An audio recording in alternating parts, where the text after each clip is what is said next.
You ever found yourself wondering, wandering,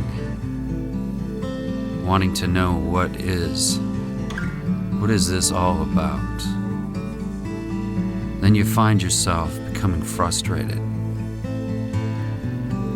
Frustration, which I call holy frustration. Because without being frustrated, you end up staying in that same fog and it never lifting. The fog that fills your mind and causes you to become blind and just embracing complacency. And all you're left with is this dry desert, only with the hope that there's a possible oasis where you can come in and you can drink and be refreshed. And they constantly tell you that you come over here and we can tell you how to drink and how to receive, and they promise you, but still you're left with only hope. Jesus said, "Beware, for in that day many will come saying, 'I am the Christ,' and will lead many astray."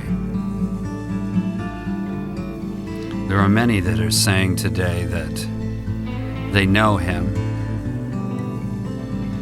and yet we're still left with hope. That's all we have is hope. Now, the reason I found myself here is because when I started out this journey, and I call life this journey, the journey from darkness and into the light. I started this journey because the journey chose me. I never chose the journey, but the journey chose me. I found myself walking into a place and God opening up the veil in front of me. Not unlike Ezekiel at the river Chebar, or Paul, or Saul, I should say at the time, on the road to Damascus, where all of a sudden there was this bright light in front of me, and to the right and to the left were these wheels that kept revolving, and as they would turn, amber and emerald glow would come from them. And every time they made a revolution, thousands of volts would go through the top of my head and out my feet. And I stood there in this power going through my body. And the next thing I knew, I was feeling this liquid love. This love, it was in me, through me, and all around me. And I said, "God." And He said, "Yes." I said, "Jesus." He said, "Yes, be still, my son, and listen." And He began to answer all my questions. The things that were in me that I was desiring to understand, He began to give me revelation. I thought of the scripture that says, "Before they call, I will answer them." Before I could ask any questions, the answers were coming. And I was so blown away because He was real. He was so real. He was right there. And His love, the tangible love of God, all around me. I felt like this baby at its mother's breast, totally helpless, and yet totally comforted. I knew that I had come from Him and that I would return. I knew that He was my Father and that He loved me unconditionally. That day as I stood there, I had no idea the impact and the change that would come into my life. And as the veil closed up,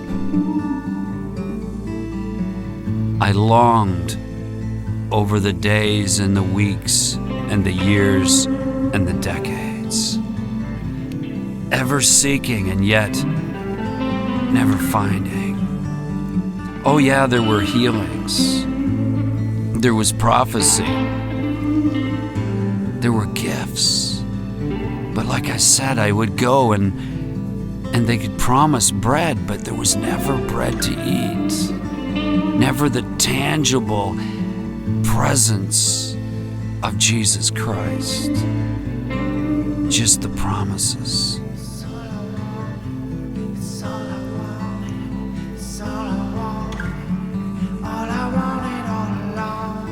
Then this frustration, this holy frustration drove me. It drove me till the day that I came into this place again where the Lord's glory opened up all around me. And He was calling me out from amongst the father of religion who had entrapped me. He looked like Jesus. He smelled like Jesus. He had all the CDs, all the trappings, but he did not have the presence. He did not carry the power. Like Paul the Apostle said, it is a form of godliness, but it denies the very person of Christ Himself. And the Lord said, meet me outside the gates. Come and follow me. And I began to walk as a little child once again. I had to unlearn to learn. I had to come out to go in. I had to be hungry. I had to want Him. Above success, above the crowds of people, I had to want Him more than anything, more than breath itself. I came to this place where I said, Lord, if you don't heal anyone else through me, if you don't lead another person to yourself, but I can have you, I choose you. And He knew I wasn't trying to manipulate Him, but I was honest. I love Him because He loves me. I need Him because He is my life, my breath, my everything. He is the great I am.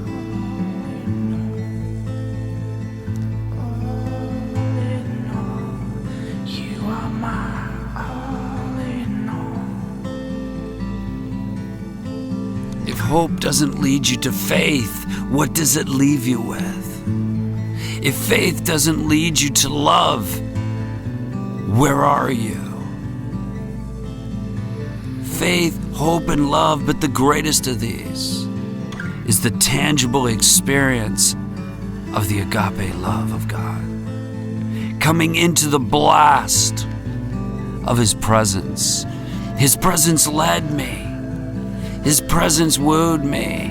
His presence was an invitation into the cloud of His glory. The very cloud of His glory was calling us into the Holy of Holies. Come, my son. Come and be one. Come. Come.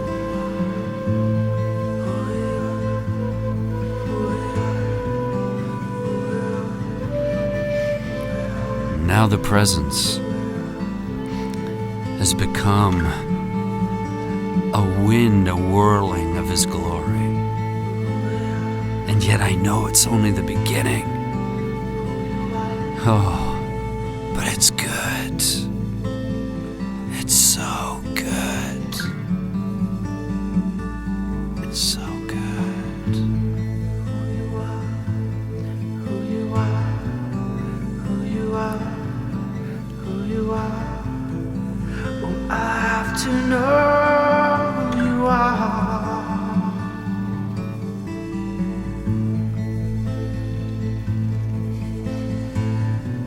Where shall I go?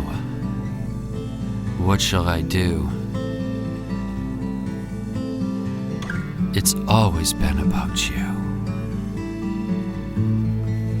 You called me to believe,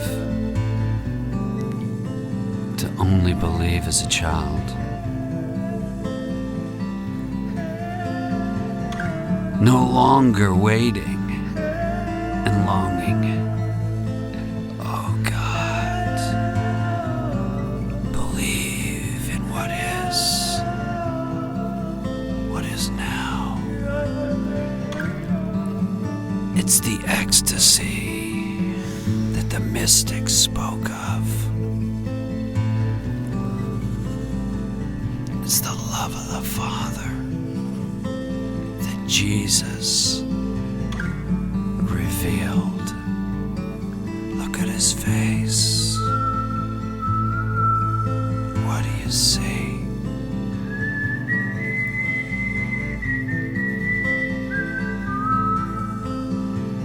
You see the way home.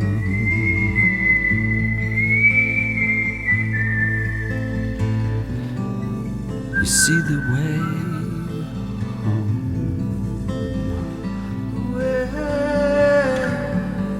I see the way home.